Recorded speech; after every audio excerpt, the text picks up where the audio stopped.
Hello everyone, welcome to my YouTube channel. So let's start question and answers of chapter Wind, Storm and the Cyclones. So let's start. So if the students who are new on my channel, please subscribe my channel. Let's start. First is oral questions. So first question is what is meant by atmosphere and atmospheric pressure. So students हमने chapter में पढ़ा हुआ है atmosphere क्या होता है. जैसे ये अर्थ है राइट. अर्थ के चारों तरफ क्या है, एक एयर की लेयर है और उसी लेयर को हम बोल देते हैं एटमॉस्फेयर. ठीक है. So the layer of the air surrounding the earth is called atmosphere. Earth के सराउंडिंग जो भी लेयर है एयर की उसको हम बोलते हैं atmosphere.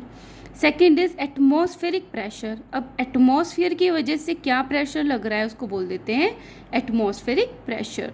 The pressure exerted by the air present in the atmosphere. तो अब एटमॉस्फेयर में जो एयर प्रेजेंट है उसकी वजह से जो प्रेशर एक्सर्ट हो रहा है, प्रेशर लग रहा है, उसको बोल देते हैं atmospheric pressure. So this is important.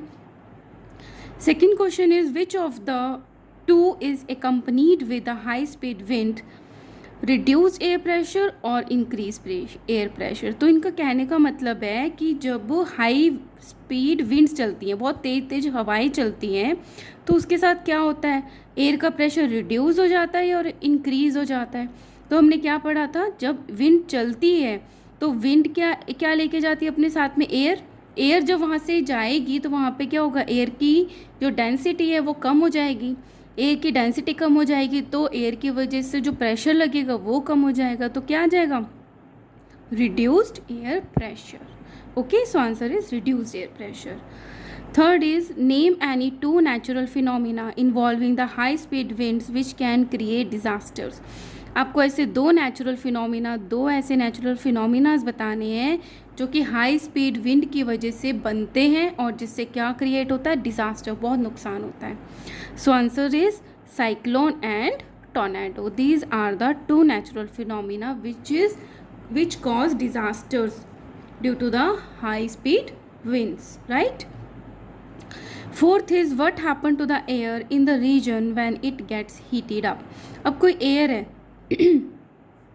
ये क्या होगी, अब हीटेड हो गई, हीट मिल गई इसको. हीट मिलती है तो क्या होती है, ये क्या हो जाती है, लाइट हो जाती है वेट में, और ऊपर की तरफ जो हल्की चीज़ होती है वो ऊपर की तरफ राइज करती है. सो यही आंसर आएगा. Air when it gets heated up becomes lighter and rises up. ऊपर की तरफ वो उठने लग जाती है. Understood. Now come to the B part, that is a science quiz. First is give the reason for the generation of wind current. Wind current किस तरीके से जनरेट होते हैं आपको उसका एक रीज़न बताना है. ठीक है, किस तरीके से होते हैं मैं हल्का सा बता देती हूँ. जैसे ये लैंड है, ये है लैंड के आसपास की एयर. तो जब सन रेज आएंगी तो क्या होगा, ये जो एयर है ये भी गर्म, लैंड गर्म होगी तो इसके साथ की एयर गर्म हो जाएगी.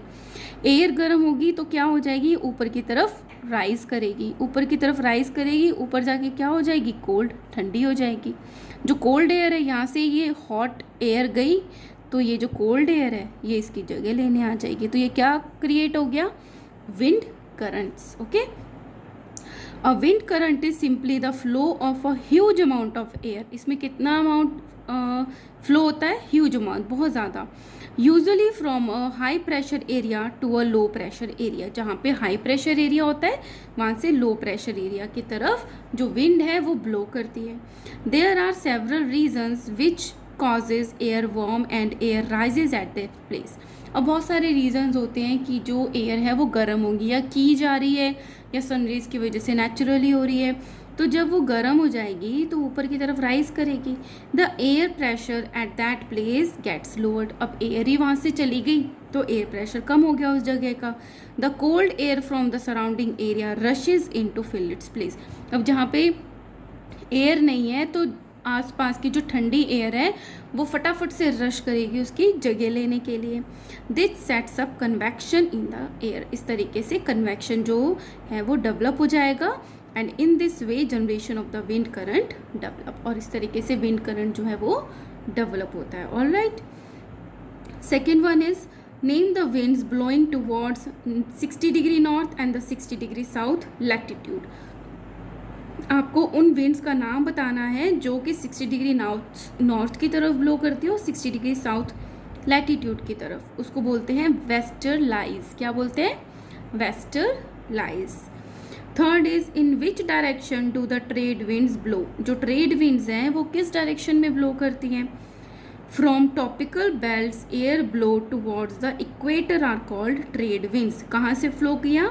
ट्रॉपिकल बेल्ट से लेकर इक्वेटर की तरफ। कहाँ से?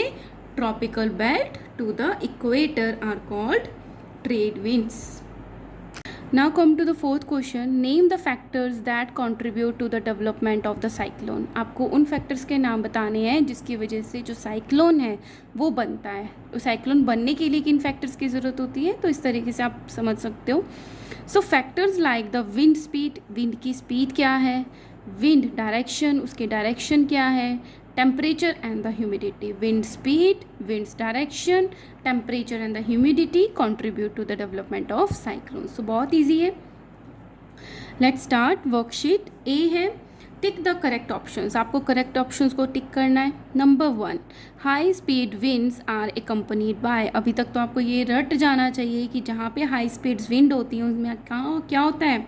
Reduced air pressure. Air pressure क्या हो जाता है? रिड्यूस हो जाता है। Greater the difference in the air pressure, कि जैसे दो एरियाज है, यहाँ पे एयर प्रेशर बहुत ज़्यादा है, यहाँ पे एयर प्रेशर कम है। The dash the air moves, तो किस तरीके से एयर मूव करेगी? Slower, faster, both of these, none of these. So faster, जितना ज़्यादा एयर प्रेशर का डिफरेंस होगा उतना ही स्पीड से एयर जो है वो मूव करेगी। Third is winds moving from 30 degree north और the 30 degree south towards the equator is are called. जैसे ये है हमारी अर्थ, तो ये है इक्वेटर, तो 30 डिग्री नॉर्थ और 30 डिग्री साउथ से जो इक्वेटर की तरफ जो विंड्स मूव करती हैं उनको कहते हैं ट्रेड विंड्स। ठीक है। The storm accompanied by thunder and the lightning is called. जब तो कोई तूफान चलता है जहाँ पे गड़गड़ की आवाज़ आती है, क्लाउड्स की, और लाइटनिंग होती है, उसको क्या बोल देते हैं? Thunder storm. The region of the low pressure inside the cyclone is called eye. Cyclone कैसे होता है? इस तरीके से होता है, ऐसे ऐसे ऐसे चलता रहता है, तो सेंटर में लो प्रेशर एरिया होता है और साइड में क्या होता है? हाई प्रेशर विंड्स चल रही होती है, तो सेंटर वाले जो एरिया है उसको बोल देते हैं I. B is circle the odd one. Odd one को आपको सर्कल करना है and give reason for your choice, कि आपने इसको सर्कल क्यों किया, उसका रीज़न देना है। 1 में ऑप्शंस गिवन है trade winds, cyclone, westerlies, polar winds. अब आपको देख के क्या लग रहा है? ट्रेड विंड्स आपने पढ़ा हुआ है कि जो अर्थ पे क्या चलती है? विंड्स चलती है। साइक्लोन क्या है? एक नेचुरल फिनोमिना है। वेस्टरलाइज भी जो अर्थ पे विंड्स चलती है उसका नाम है। पोलर विंड्स भी वही है। तो इसमें अलग क्या है? साइक्लोन। ठीक है, ये तो टाइप्स ऑफ विंड्स हैं जो अर्थ पे चलती हैं, इसलिए हमने साइक्लोन को सर्कल किया। Second is cyclone, thunderstorm, rainfall, tornado. अब हम क्या देख रहे हैं? जो साइक्लोन है ये भी डिज़ास्टर्स हैं, थंडरस्टॉर्म से भी प्रॉब्लम होती है, टोर्नेडो से भी। रेनफॉल एक नेचुरल फिनोमेना है ना, नेचुरली रेनफॉल होती है। इसके लिए बहुत सारी चीज़ें चाहिए बनने के लिए, तब जाके ये चीज़ें डेवलप होती हैं। Third is wind speed, transpiration, wind direction and the humidity. तो हमने देखा था कि जो साइक्लोन बनने के लिए विंड स्पीड, विंड डायरेक्शन और ह्यूमिडिटी चाहिए, लेकिन ट्रांसपिरेशन क्या होता है? जैसे ये लीफ है, लीफ के नीचे की तरफ क्या होता है? ऐसे छोटे छोटे से पोर्स होते हैं। ठीक है, तो जो उस प्लांट के अंदर वाटर होता है वो इस ट्रांसपिरेशन प्रोसेस के थ्रू इनमें से इवेपोरेट होता है, तो उस प्रोसेस को क्या बोल देते हैं? Transpiration. Evaporation of the water और अ वेपर फ्रॉम द पोर्स, और इस पोर्स को बोल देते हैं stomata, into the environment is called the transpiration. तो इसमें डिफरेंट क्या हुआ? ऑड क्या हुआ? Transpiration. Fill in the blanks. The layer of the air surrounding the earth is called atmosphere. Atmosphere, APHERE। जो लेयर होती है एयर की surrounding the earth is called atmosphere. Hot air is dash than cold air. जो hot air है वो क्या होती है कोल्ड एयर से? लाइटर, हल्की होती है, LIGHTER। Air moves from the region of dash air pressure to the dash air pressure, कहाँ से कहाँ फ्लो करती है, high air pressure to the low air pressure. Okay. Permanent winds blowing towards the equator are called, permanent winds जो चलते हैं equator की तरफ उनको बोलते हैं trade winds. The word cyclone is derived from the Greek word cyclos. Cyclone word था एक ग्रीक, उससे डेवलप हुआ है cyclone. Okay. Now section B, MCQs. In winters, the temperature of the water in the sea is dash than that of the land. ठंड के मौसम में जो सी के का पानी होता है उसका जो टेम्परेचर है वो लैंड से क्या होता है, हायर, ज़्यादा होता है. ठीक है. लैंड जल्दी ठंडी भी होती है, जल्दी गर्म भी होती है. Which of the following is not associated with cyclone. Strong winds चलती है साइक्लोन में, हैवी रेन होती है, स्टॉर्म आता है. वॉल्केनिक इरप्शन नहीं, कोई लावा थोड़ी फूटता है ना, सो वॉल्केनिक इरप्शन नहीं होता साइक्लोन्स में. Third, which condition is not required to form a thunderstorm. Thunderstorm बनने के लिए कौन सी चीज़ नहीं चाहिए, मॉइस्चर चाहिए. Unstable air mass yes, temperature yes, so answer is none of this. ये तीनों चीज़ें चाहिए होती हैं थंडरस्टॉर्म के लिए. Very short answer questions. Question 1 is what are the 2 stages of cyclone warning. जब साइक्लोन आने वाला होता है तो उसी से पहले वार्निंग दी जाती है, तो उसकी 2 स्टेजेस होती हैं, तो वो आपको बतानी है कि कौन सी होती हैं. The cyclone warning are issued in the 2 stages. 2 stages में इशू होता है. For the first stage warning known as the cyclone alert or the cyclone watch. तो फर्स्ट जो वार्निंग आती है उसको बोलते हैं साइक्लोन अलर्ट और cyclone watch. Is issued 48 hours in advance. जब साइक्लोन एक्सपेक्टेड है कि आने वाला है उससे 48 आवर्स पहले इशू होता है ऑफ एनी एक्सपेक्टेड स्टॉर्म और the cyclone. Okay. Second is the second stage warning known as the cyclone warning is issued 24 hours before. 48 hours पहले फर्स्ट वार्निंग दी और 24 आवर्स बाद सेकेंड वार्निंग दी in advance. This gives sufficient time to people to evacuate the cyclone prone area. और 24 hours पहले ही warning देने का मतलब क्या है कि वहाँ के जो लोग हैं उनके पास इतना टाइम मिल जाए कि वो वहाँ से चले जाएं, वहाँ का एरिया जो है वो खाली कर दें. ठीक है. Second is list 2 situations that generate wind currents on the earth.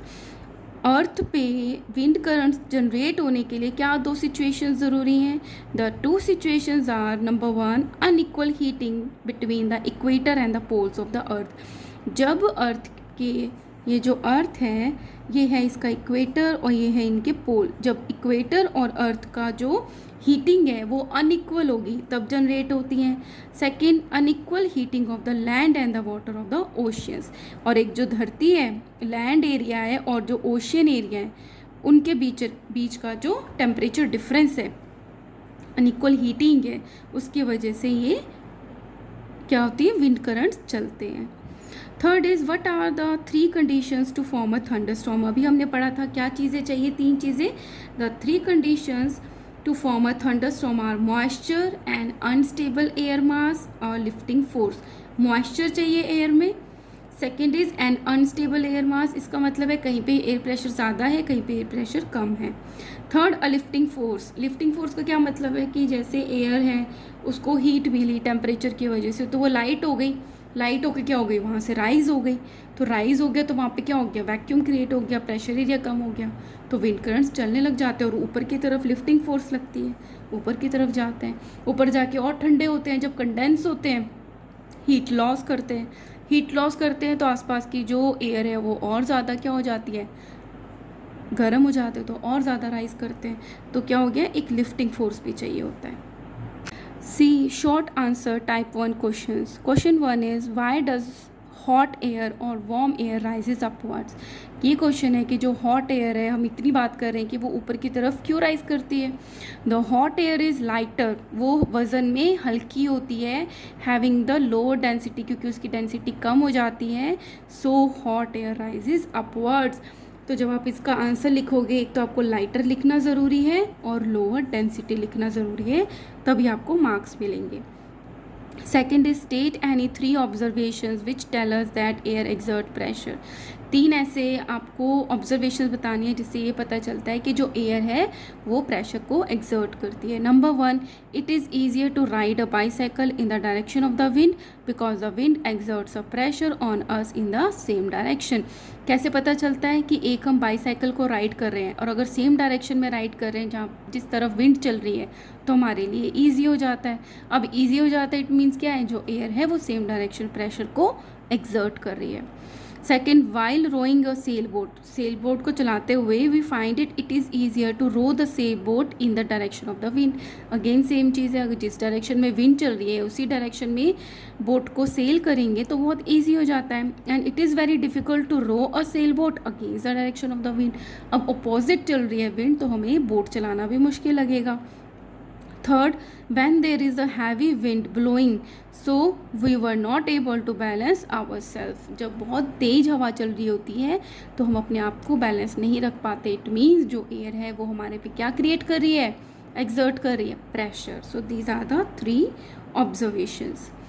Third is why is it is difficult to ride a bicycle while moving against the wind.